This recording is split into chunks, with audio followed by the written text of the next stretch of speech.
Good. Now let's spend a bit of time on this idea of cervical manipulation and stroke. And we're talking about HVLA here, by and large.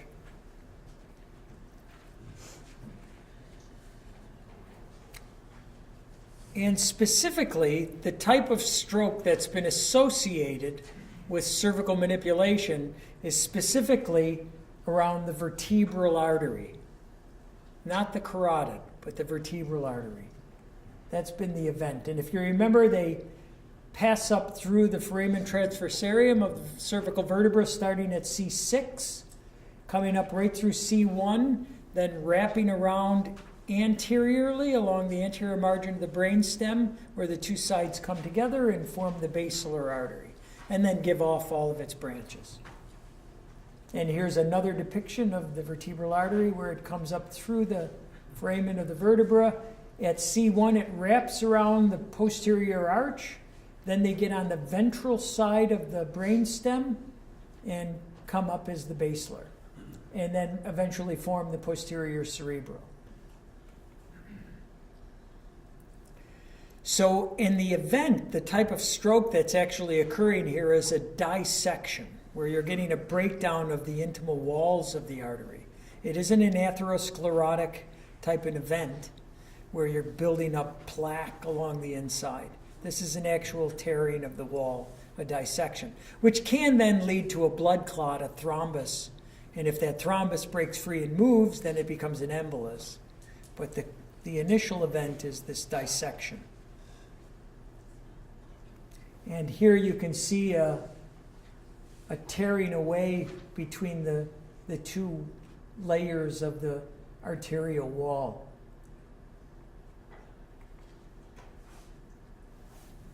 And as I mentioned, you can get a clot formation from the tearing, and if that clot breaks free, then you get an embolus.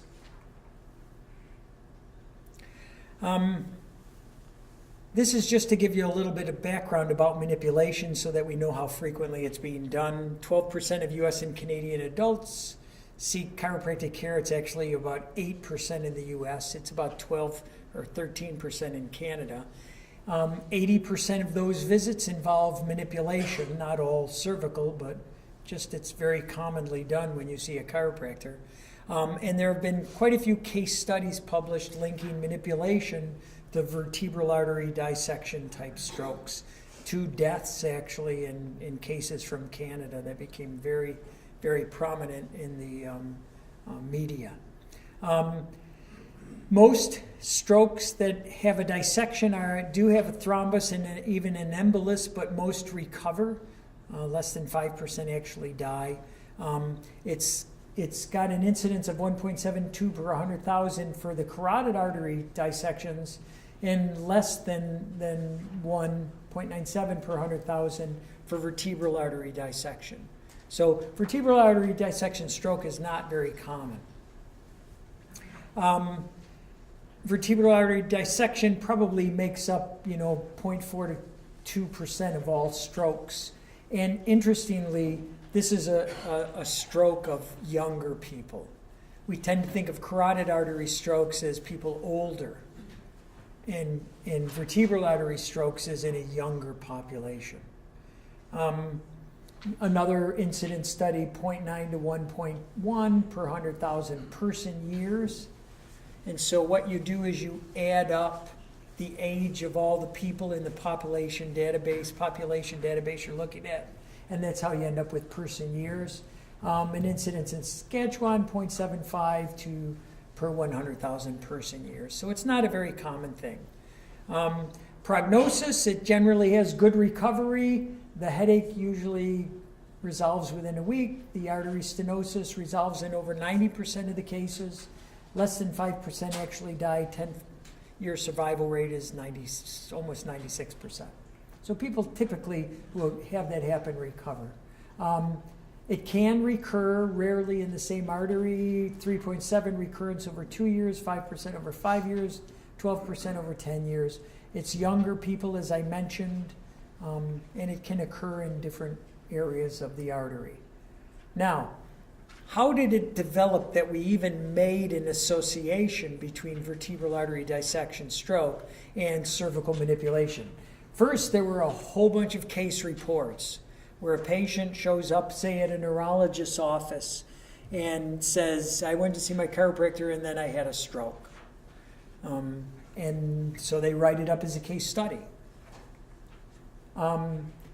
And interestingly, even in patients who said, yeah, I went to an osteopath, or I went to a barber, or I went to my neighbor, and they twisted my neck and then I had a stroke. Interestingly, the literature usually will publish that as chiropractic manipulation causes stroke, even though a chiropractor was not even involved. So it's interesting where the credit we get when we really don't want it.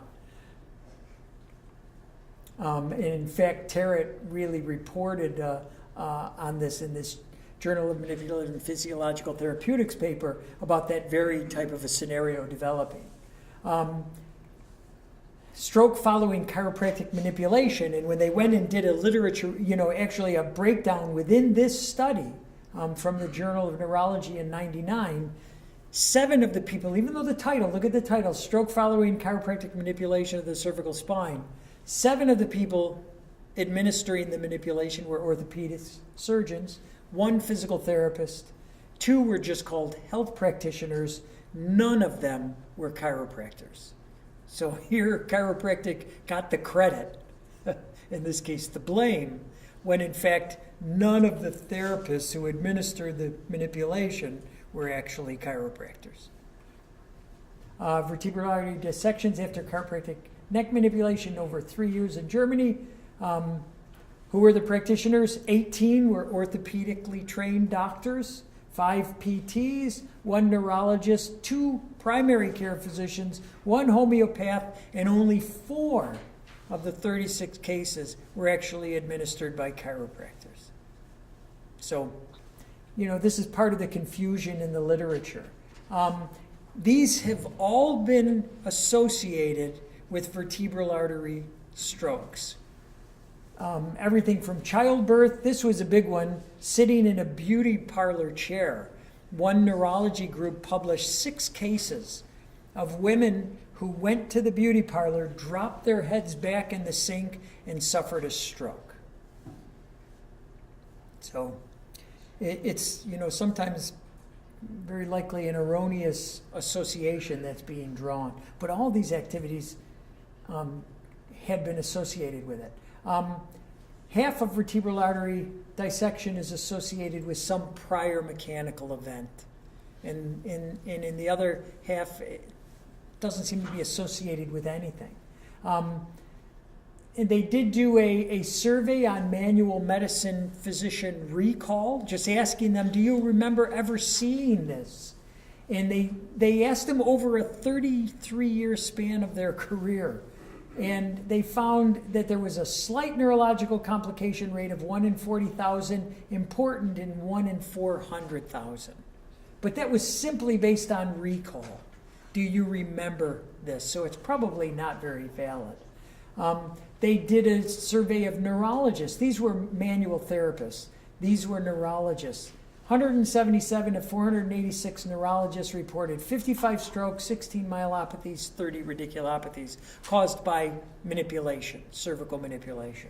Again, a recall where they said, do you remember cases? So again, you got to question the validity of it. Then they asked chiropractors, do you recall having had an event like this with a patient? 1 case of stroke for every 362 chiropractic years. So chiropractor years. So it's again, not a common event. 1 case of stroke per 1.3 million cervical treatment sessions. So again, it just doesn't seem to be. But again, you have to question the validity when it's based on recall. And they did do a biomechanical study looking at strain of the vertebral artery during range of motion. You can stretch it to 12.5% greater than in a neutral position. During manipulation, at most you got 6.2% increase in strain in a vertebral artery compared to neutral. So you can't even, during manipulation, you didn't even do as much as range of motion testing. So this would make you think that just doing cervical range of motion is a higher risk than doing a manipulation. And the amount of strain of a vertebral artery that's required to damage, this is a healthy vertebral artery, is 130 to 160% greater than neutral posture. You're nowhere near that with range of motion or manipulation. Again, that's with a healthy normal artery. These are types of studies that have been used to look at this very issue, and what we're going to end up looking at are these mostly cohort studies. That's the kind, you can't do a randomized controlled trial with this kind of a scenario. The best you can do is like a cohort study, where you actually retrospectively look at all the data. So these are the kinds, you can't really do a randomized controlled trial, so you use these cohort studies. And you can't even do somewhat a case control where you're going to compare people who are in the stroke group, generally age and gender matched, to a group of people who did not have a stroke, which is kind of your case control study. So they did 2 large case controlled studies, and they concluded there is a relationship between vertebral artery dissection stroke and cervical manipulation. That is, they felt the cervical manipulation was an independent risk factor for developing a vertebral artery dissection stroke. Now here's the first one, Rothwell, the big one that was most commonly reported. 582 patients who had suffered vertebral artery dissection.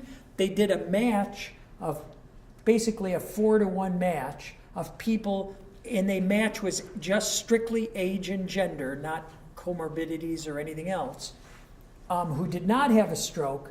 And they looked at if they were less than 45, if the patients were less than 45 years of age, they were 5 times more likely than the controls to have visited a chiropractor in the 7 days preceding the stroke. So at first blush, this looks like there's a relationship, right? That there is a risk of being in the vertebral artery dissection population had you been to a chiropractor in the 7 days prior to the stroke. If you were over the age of 55, no relationship between going to a chiropractor and being in the stroke population. So this is a stroke of younger people. Another case control study, which not as strong as the Rothwell, is Smith's study. 6 years, 2 academic stroke centers, 50 patients who had cervical artery dissection, and they looked at the controls, 100 patients in the controls. So they just did a 2-to-1 match. And their control population were not people who didn't have a stroke, but people who had a stroke other than vertebral artery dissection. And 7 cases saw the chiro within, and they expanded their time frame to when you could have seen the chiro. Remember, Rothwell's was only 7 days. Smith's they extended it out to 30 days. So 7 cases saw a chiro within 30 days. 3 controls saw a chiro within 30 days. So in doing a multivariate analysis, they said you are 6 times more likely to have a vertebral artery stroke had you seen a chiropractor in the preceding 30 days. So again, seeing a chiropractor seemed to be an independent risk factor for suffering a stroke, a vertebral artery dissection stroke. Dietrich did another case control study, this one at University of Munster, 47 patients with vertebral artery or internal carotid dissection, 47 patients, their control with other types of stroke, just a 1-to-1 match. And they looked at a whole bunch of different risk factors. They looked at the 7 days prior to the stroke, but they did, for manipulation, for all the other risk factors, extend it out to 30 days. No association between any of the risk factors and cervical artery dissection, including manipulation. There was an association between mechanical events as a whole, which included everything, and cervical artery dissection, but not specifically just cervical manipulation. So the question becomes, there's a relationship here. Is it causal? So there does seem to be a relationship between seeing a chiropractor, because even in that circumstance, they weren't exactly tracking what was done in the chiropractic visit. But seeing a chiropractor and having a vertebral artery stroke. The answer was really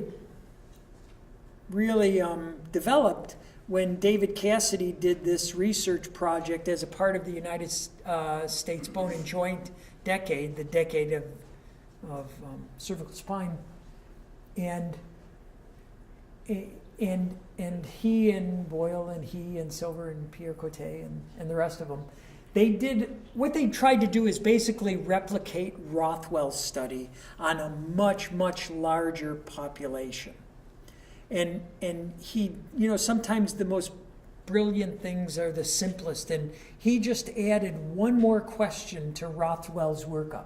So David is up in Toronto and actually is traveling the world doing teaching. He was a chiropractor, then he went on and got a PhD in epidemiology, then he went on and got a doctorate in medical science, and I think he's at the University of Toronto still. We had him here in Rochester when he first was in practice with William Kirkcaldy Willis up at the University of Saskatchewan. He was great. And this was part of that task force on neck pain. And they did a case control, case crossover design with sensitivity analysis even. I'm not making this number up, 109 million person years.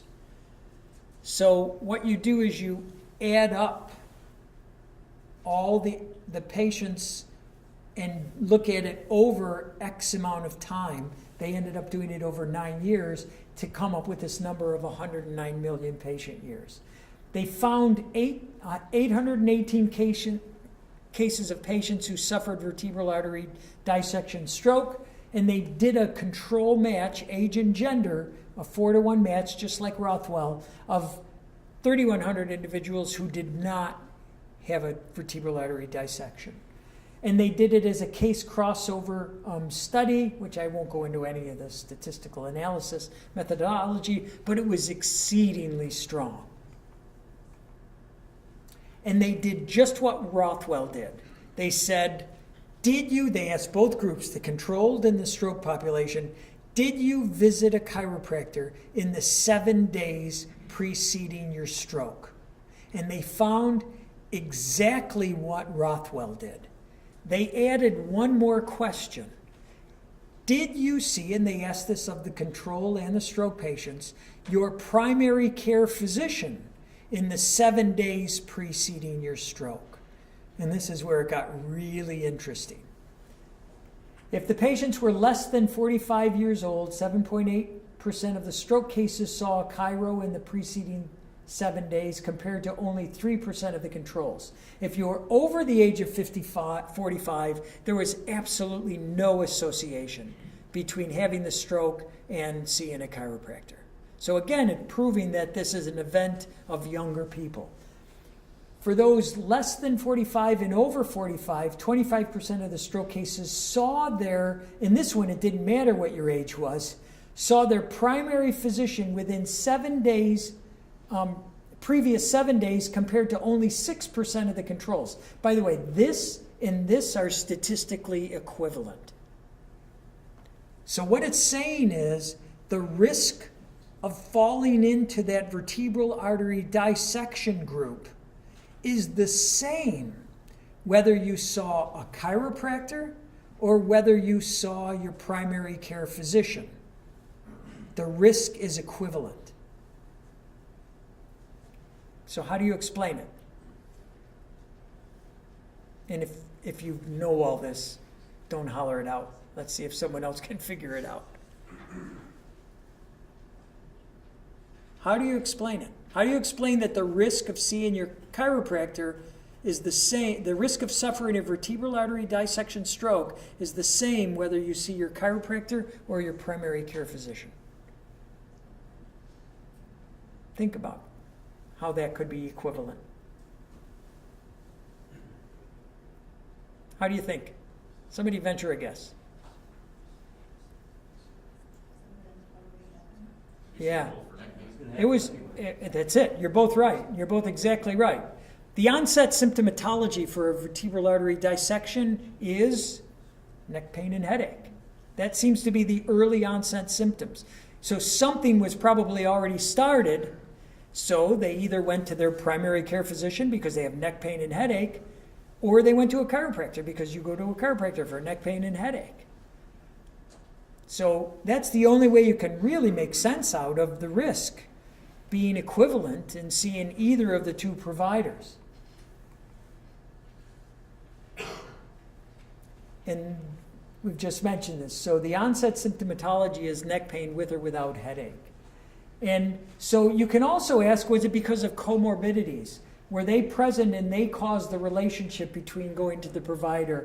And because they did this special type of design, this case crossover design, and even what's called sensitivity analysis, it didn't look like the other comorbidities weighed in here. So it wasn't that one population was sicker or the other.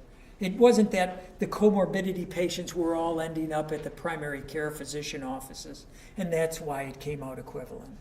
So it controlled for that, and it didn't look to be the problem. And we know MDs are not doing cervical manipulation. And because of this association is no greater than PCPs and stroke, you have to conclude that the relationship is most likely that we think of as not causal, but the fact that the patient was probably in the early stages of dissection, developed neck pain and headache, and then went to their provider of choice and then suffered a stroke, and then had it progress to the level of a stroke. So they said the conclusion. Now, some people say, well, therefore there is absolutely no risk of having a stroke and having cervical manipulation. That wasn't Cassidy's conclusion. The conclusion is we found no evidence of excess risk of vertebral artery stroke associated with chiropractic care compared to primary care.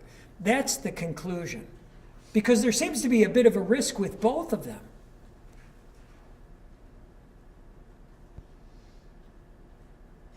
But what you can say scientifically is that the risk is no greater to go to a chiropractor or your primary care physician. Yes, sir? Would you say that statistically the Cassidy test is more correct than the other three?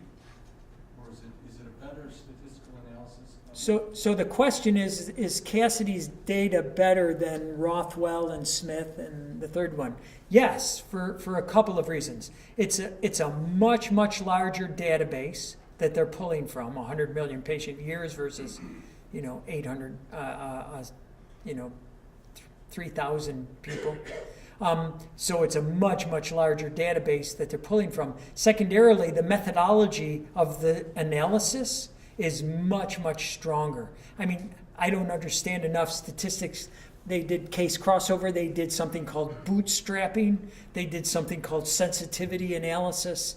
They did subgroup analysis. They looked at the impact of particular variables like comorbidities. So, yes, it was Cassidy study was a much stronger than the previous cohort analyses. And then the real saving grace of Cassidy's is asking that second question. The first three did not. Did you see your primary care physician in the 7 days preceding the stroke? And that's what really gave the meaningful data. So simple, right? But so profound in terms of the information that it gave. But what about when stroke happens? I mean, there is this temporal. They asked 7 days, and in one of the other cohort studies, 30 days prior to the event. What happens when the patient has the stroke on the table? That the patient is getting manipulation, gets an adjustment, gets that HVLA procedure, boom, full-blown stroke right then. The stroke occurring within 0 to 1 day of the visit. and the odds ratio was 12, case crossover design odds ratio of 5, PCP, it was equivalent. So even when looking at it, if it happened not 7 days, but 1 day, still seemed equivalent to going to your PCP. So it still argues in favor of this idea that the patient is starting a stroke and goes to either their PCP or their chiropractor. Limitations, because it's such a rare event, it's difficult to say a lot about it. But by virtue of the fact that it's 100 million person years over this 9-year period, really makes it strong. Really does make it strong. There was a question here, and this was just published in Chiro and Manual Therapies in October or early November. This idea of, by pulling all this data retrospectively from the Canadian database, as Cassidy did, was there misclassification in the database? Did they use the wrong ICD code somehow? Did they put them in the wrong category?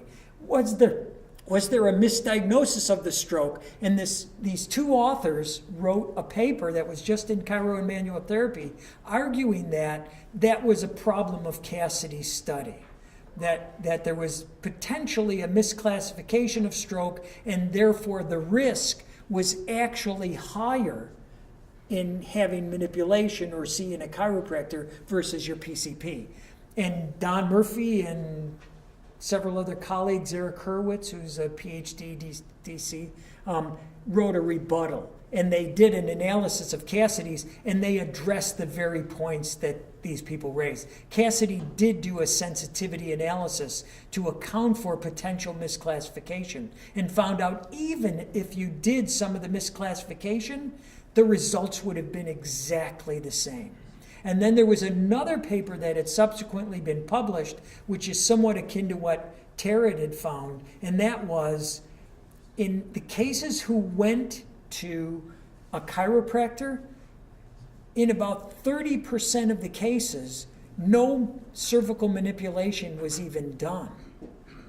So remember, the study only looked at, did you see a chiropractor? It didn't ask, did the chiropractor do cervical manipulation? And what they found in about 30% of the cases, no cervical manipulation was even done. So how do you account for that? Other than the fact that the patient has neck pain and a headache and went to seek care for that. Yes?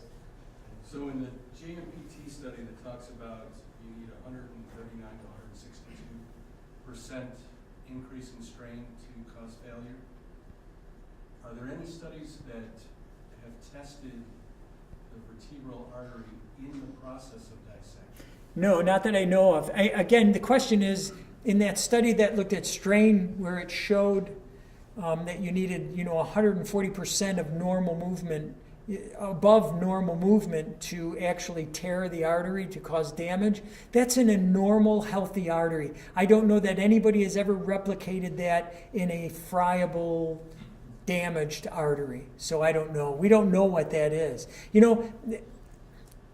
It seems logical when a patient has a full-blown event right immediately when the HVLA is done, would suggest that if the artery is dissecting, you can advance an event that's already occurring by virtue of doing that. Cassidy's research, that previous slide I showed you, would suggest that maybe even that seems more just coincidental. But I don't know. I know of a couple cases where the patient stroked out right on the table, which would suggest that maybe you did advance the stroke that was already in progress by doing the manipulation. But again, it's an exceedingly rare event. So they did subgroup analysis and, like I said, sensitivity study and case crossover and bootstrapping to try to corroborate that the results they're finding were actually accurate. And they did. They found it was. A key element here is manipulation does not appear to be an independent risk variable for vertebral basilar artery stroke. The decision to how to treat a patient presenting with neck pain and headache needs to be left to the clinical efficacy of the clinician and the patient values and preference. There are no acceptable screening procedure to identify patients with neck pain and headache considered at risk for vertebral artery dissection stroke, save for looking for certain signs and symptoms, which we'll mention in a second. The point being of all of this, it seems to be a very low risk procedure to get cervical manipulation done. It seems to be an exceedingly low risk relative to vertebral artery dissection stroke. So if you're thinking of utilizing cervical manipulation, you can probably proceed with some reassurance now that it's okay to do. If you're doing cervical manipulation, then feel safe in what you're doing. You need to still do informed consent with your patient, get their permission to proceed forward, but it's a safe procedure, and it's no higher risk than a neck pain and headache patient going to see their primary care physician.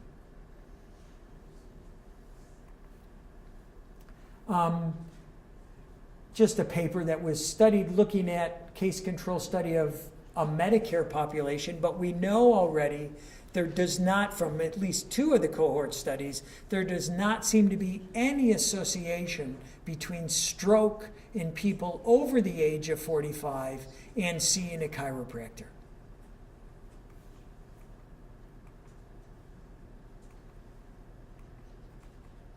Yeah, I don't even want to spend too much time in that.